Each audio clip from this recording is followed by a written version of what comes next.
Celebrating New Year's, a time of new beginnings, create your own party traditions.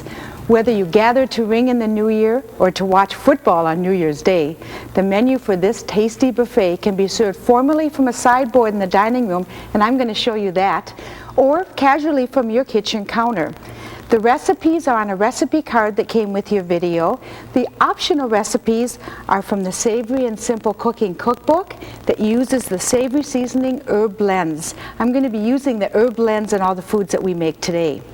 The first recipe that you pull out, and get a pencil so that you can make notes and follow along with me, is the garden artichoke spread. It's nice, it's a tasty spread that you can serve with low-calorie fresh vegetables or with crackers. We've combined everything together already in the food processor, and what this is are artichokes, and I've sprayed some gold because we're going to use this later in our edible centerpiece, mushrooms, and don't put mushrooms in running water because they're like a sponge and they just absorb that water. Use a vegetable brush and gently clean them. Put everything in a food processor, and when it comes out, we're going to pour it right into our bowl, and then we can cover this and refrigerate it until you're ready to serve. I have Belgian endive, mixed peppers. We have edible flowers, and some of the other edible flowers that you can put with your foods are carnations, clover. We have daisies here, fresnia, jasmine, magnolia, pansies. I use pansies a lot, and I think you've seen that with my cooking. Primrose, roses that we're going to use on our cake today, and violets. Yes, this is all ready for us to now put out and serve. The next dip that we're going to make, look on your list, is the roasted pepper dip. And you say, well, I love to eat this, but I only eat it in a restaurant because I don't know how to roast peppers. Here's how we'll do it. You can either use a broiling pan, if that's what you want to use, or you can stick your pepper on a long-tonged fork. We're lucky in that we have a gas stove, and that works very well.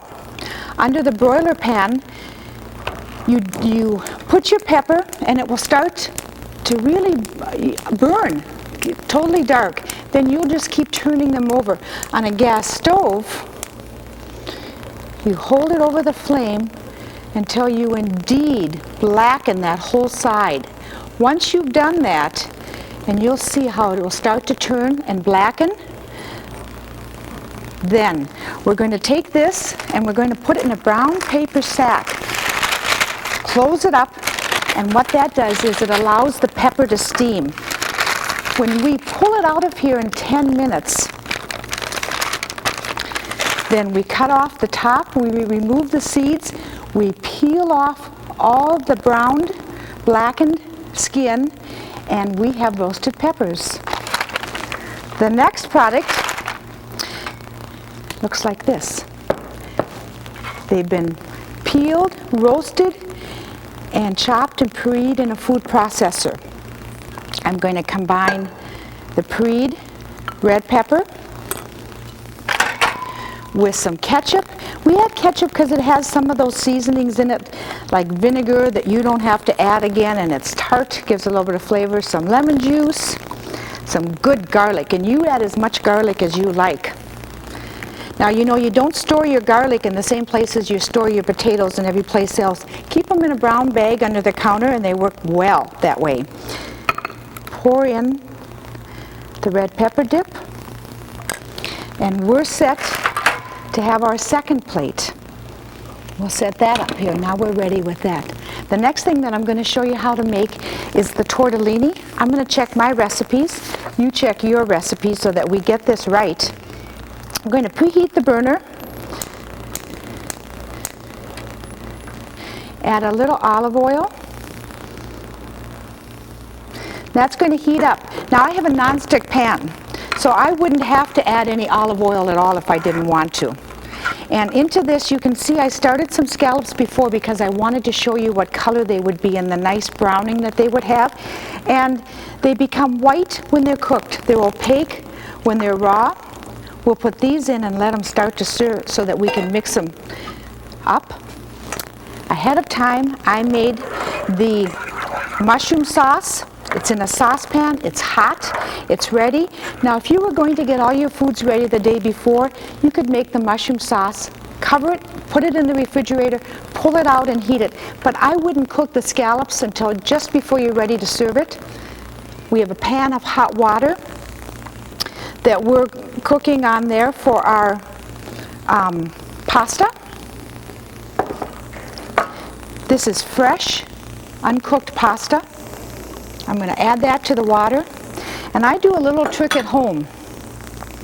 I take and get the water boiling, I put the pasta in, and then I leave it for about 3 or 4 minutes because it's fresh pasta. It'll cook itself and it won't overcook. We have some that we've pre-cooked and drained into a bowl so that that's ready now to add with and serve. Can you hear the scallops? They're starting to cook. Your recipe may or may not call for lemon, but you know that citrus just gives a spark of flavor to it. And of course, I'm going to reach over here and look for the blue label, which is fresh fish blend, and sprinkle some of the fish blend on. We're going to do that when we're cooking. We'll add some more just when we're ready to serve it. Now, we need a little bit of vegetable in there for color, and that we're going to add those. We're going to add some pepper, and we're going to add some green onion. This will be a pretty dish when we get it all put together. I need a spoon. Here it is. You can see how this is starting to cook, and you very gently move the scallops. Don't push them around because they'll break. And you know, if your zucchini isn't just soggy and soft, that's okay. You want it tasty and a little bit firm to have some more flavor to it. We'll let this cook. The mushroom sauce is ready. We'll let that cook. Then I'm going to come back and show you how to do some easy buns. Just let me move my dirty dishes. Here we go. Thank you. The bread dough is a yeast bread dough. When you start with yeast, get your water warm, and you do that by putting your finger in like a baby's bottle, tapping it on your wrist, and it should be about 110 degrees. If you have a water thermometer, you can use that too. Put the yeast and the sugar together, and then you let that, what we call, grow. About 5 minutes, it'll start to bubble, and you'll see it'll multiply in size. Then you add that with your dry ingredients, and you make a yeast dough. These are not hard to make. If you say, oh, I don't make yeast doughs, never have and never will, try these because it's nice. You can refrigerate the dough. You can use it like you would a baking powder biscuit and bake them right away, or like a yeast dough. This is just as soft. It's been all stirred together. Now, when you need, put your hands underneath, pull it towards you and push down, but don't press hard because you'll press all that air out. What you're trying to work is the gluten in the flour. That's what stretches and makes your buns grow. So we'll do that just a few times. See how nice and soft this is? When it's absorbed the flour that I just sprinkled on my board, then I know I'm done, and it's going to be nice and smooth like a baby's bottom. We'll roll that out. I'll put a little bit of flour on top.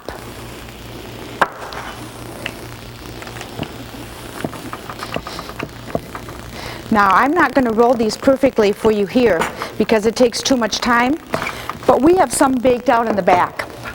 And I'll show you the baked out ones when we go to setting our buffet table.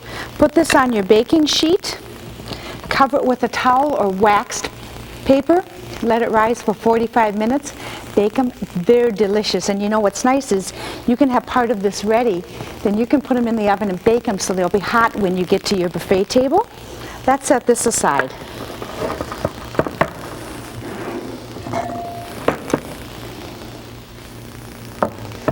Okay, the next I'm going to show you is really the best part, and that's dessert.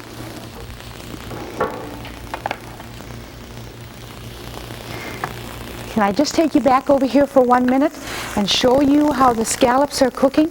See how they're turning white? We'll turn them over just once.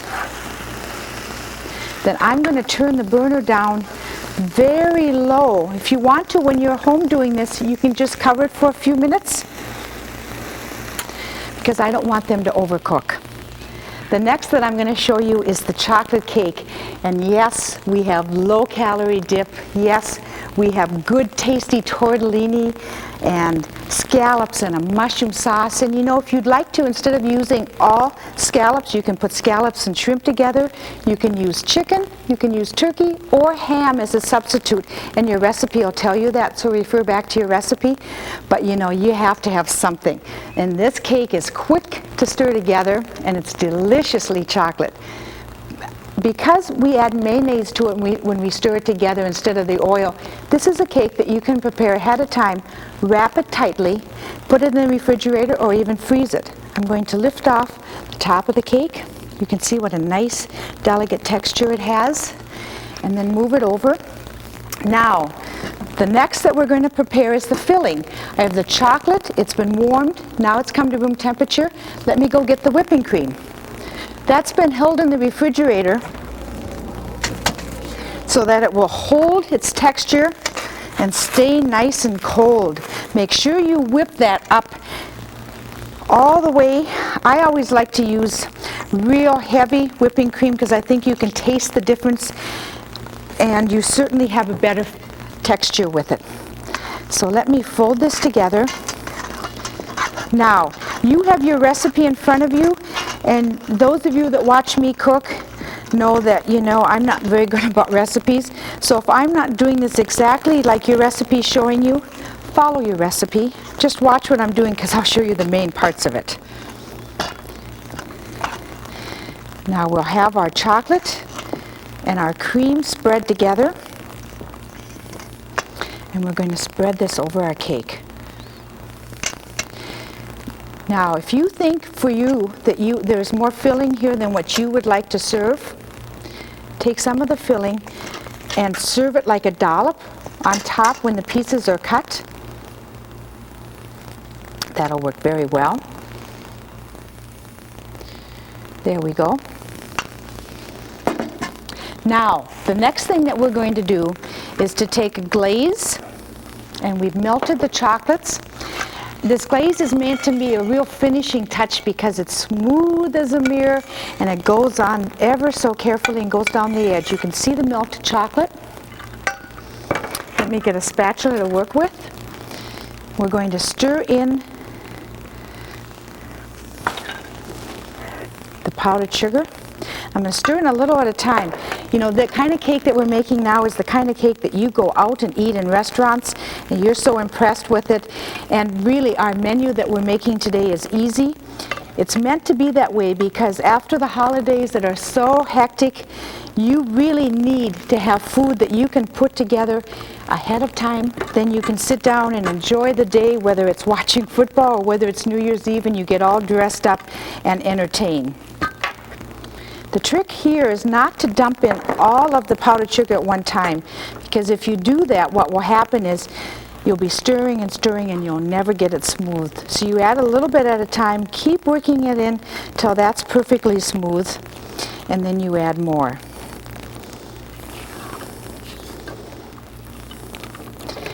This is a kind of the slow process of the cake. So if I can do this without breaking the top very carefully, like you will do it at home, we'll set that over the filling. Then I'm going to spoon on this all the way around and get my knife spatula and spread it around.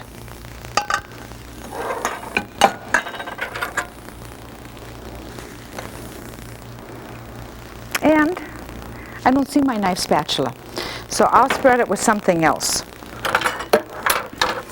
How about the back of a spoon? Sometimes that happens to you at home too, just what you want's in the dishwasher or dirty or it's been moved. Well, then you just find something else and you go ahead and do this. If some of your glaze drips down over the side, don't worry about it, just makes it pretty.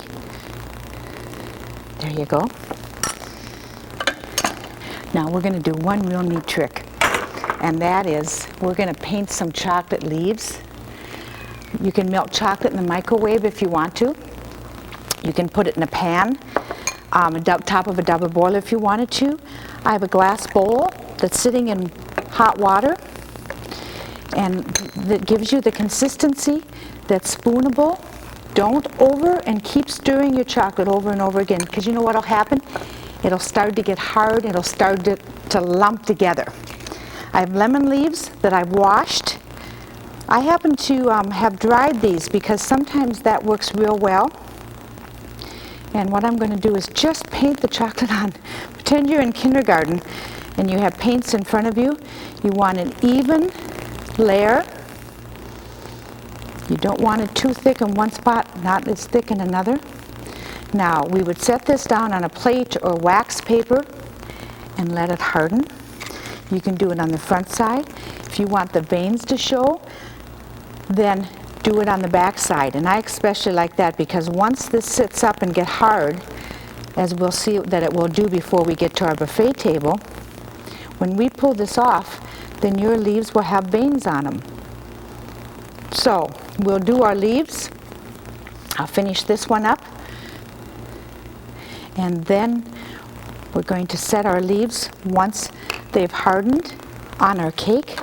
We're going to spread on some rose petals because the rose petals are edible, and the cake will be ready for us to serve. I have all the food here. I want to show you some of the things that I'm going to start to do, and then we're going to move over to our buffet, and I'm going to show you how to set out the buffet table. Our centerpiece is going to be made with greens and foods, and this is a cabbage rose. What I've done is to take a cabbage, cut down 3/4 of the way with a sharp knife. This sat overnight in water. Sometimes it will curl more, sometimes it will curl less, but you have a beautiful start of a centerpiece. So join me in just another second. I'm going to change clothes, get the food on the dining room table, come back and meet you there.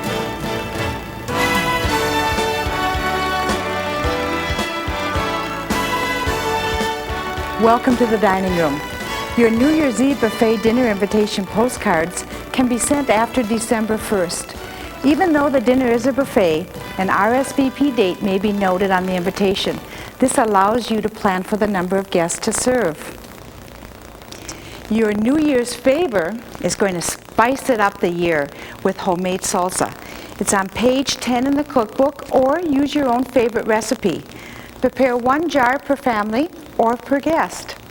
Now, after the browns of Thanksgiving and the greens and berries of Christmas, we're going to lighten the new year with this arrangement of vegetable flowers, roses. Aren't they just lovely? We have our gold artichokes in here. Let's add a few more roses. Add them just before your guests come, or put them in little tubes of water if you have that. But the light color is accented by the beautiful roses that we did. And this is what I showed you before, where I took a rose and cut it into 8s almost the way through. We did 1 large cabbage and 1 small cabbage, surrounded it by greens, herbs, and other fresh flowers. Now, for evening entertaining, candles can be added, and just light them in the evening. We have them on our sideboard tonight. We're going to serve you the cranberry wine punch. At the last minute, we added the wine and the club soda. We did this for the fizz. It's just a refreshing, cool tasting punch. It's nice and light, and it goes with our lighter buffet that we're serving here tonight. Have you noticed that glassware, stemware, cookware are all spelled different, but are used to dress a table, just as we've done? As you carefully choose what you wear, you should be just as careful in dressing a table. Table dressing is a terrific way to show the host personality and make a statement about their home. We've got spunky plates that match our tablecloth and our napkins. We have our garnished plates, added nasturtiums to our vegetables, nice and light food. We have our kale and mixed green salad and added some fruit to that. We also have the easy buns that we baked out earlier. You saw us roll those out. We have the scallops and mushroom sauce all ready, and in a chafing dish to keep it hot, because hot food should be hot, cold food should be cold. And if you're not sure when your guests are coming or when you're going to eat, Put out a small amount of food at a time, and you can go back and refill it. That way it isn't sitting out for a long time. Now, I'm going to cut into the cake because I want you to see how pretty that is. And of course, what's the favorite food that we have to taste? Dessert. Now, this is rich, but I'm going to add just the rest of that filling that I didn't add. I'm going to add a nice fresh strawberry to that. Take a bite and welcome in the new year. Thanks for joining me.